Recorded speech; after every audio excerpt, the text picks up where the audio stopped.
You are listening to Proof Text, a Glossa House podcast exploring scripture with Dr. T. Michael W. Halcomb and Dr. Fredrick J. Long. Welcome and enjoy. Hello and welcome to Proof Text. I'm Michael Halcomb and I'm here with Fred Long. And in this GrammarPoint subseries, we're talking about pronouns. Now, in the first episode, we talked about personal pronouns, and in the second, we heard about demonstrative pronouns. And so in this one, we're going to continue going forward, and we're going to think about relative pronouns. So, Fred, what do you have for us?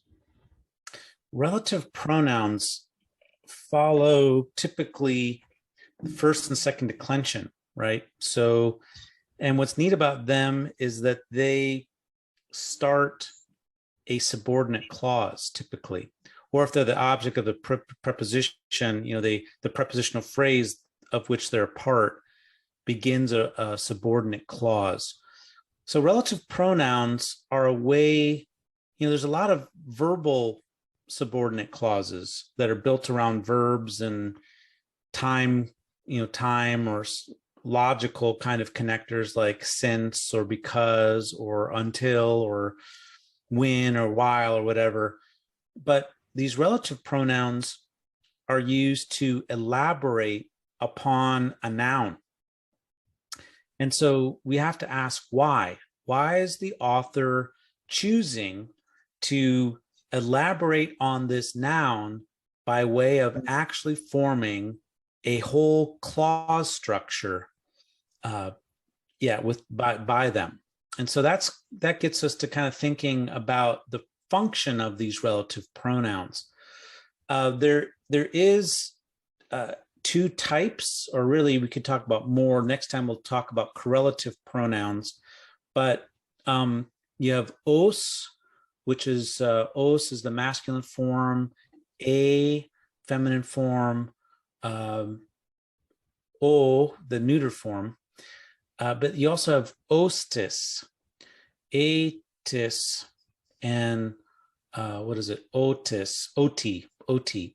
And those are that ostis is another type of relative pronoun that's called the indefinite relative pronoun, which I'm going to treat under as a relative pronoun.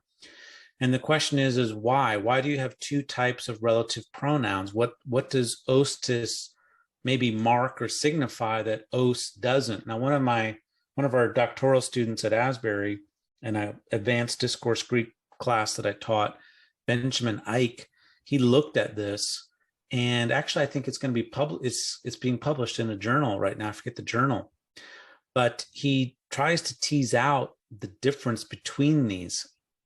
And many times he can say that ostis, that longer form with that additional marking, carries a little bit more punch to it.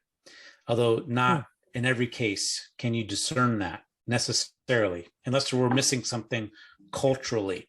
I think it was Maximilian Zerwick in his grammar that mentioned that a lot of times ostis, the ostis relative pronoun, can have a causal kind of sense to it. Like in context, you can almost add like because blah, blah, blah, because he or she is this way or something like that. So it's almost like the elaboration that the ostis clause develops has a supporting function logically, which kind of makes sense a little bit. Okay, so basically the trick with these is that they begin an elaboration on some kind of noun, and that in itself is significant because why is this person or entity being elaborated upon? Secondly, we have to think about where does that relative pronoun clause end, and that can get a little bit tricky. Yeah. And then lastly, the ostis form may describe nature and the nature of something a little bit more intimately or more in a more marked way, and may provide support. And so Maximilian Zerwick. Look at page 68. Yeah. So yeah, that's what I have to share about relative pronouns. Ostis, I should just say, is interesting because it's got the os, which follows first and second declension endings, but then has the added tis. And we'll look at tis in future episodes, but tis is a third declension form. So it's tis, tenos, teni, tena. And so ostis, you have two ways to parse it. You have the os part, which is first, second person, and then you have the tis part, which is third declension.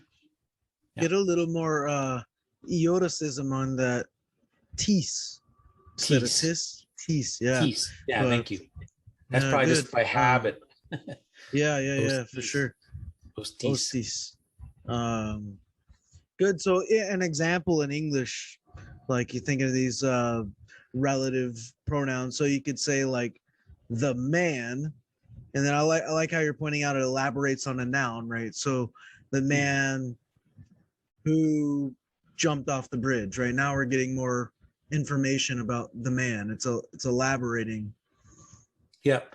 And so I'm looking at Galatians 4:19 just by chance. He says, "My children, with whom again I am in the pains until Christ is formed in you."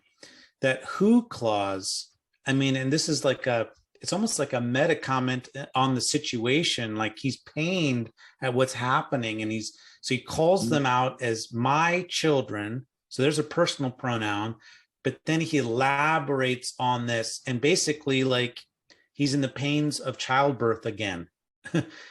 So this elaboration, with whom again I'm at labor pains until Christ is formed in you, really is telling a pretty amazing story, and a really gut-wrenching for Paul that he would elaborate them as the type of children that they are, not properly yet formed. Yeah. Well, yeah, we hope that's helpful. Thanks for listening. Interested in growing your ancient language skills but not sure where to start? Glossa House can help. From illustrated readers and short stories to lexicons and grammars, Glossa House offers a variety of resources for beginning, intermediate, and experienced ancient language learners. Head to glossahouse.com today. Glossa House, language resources for the global community.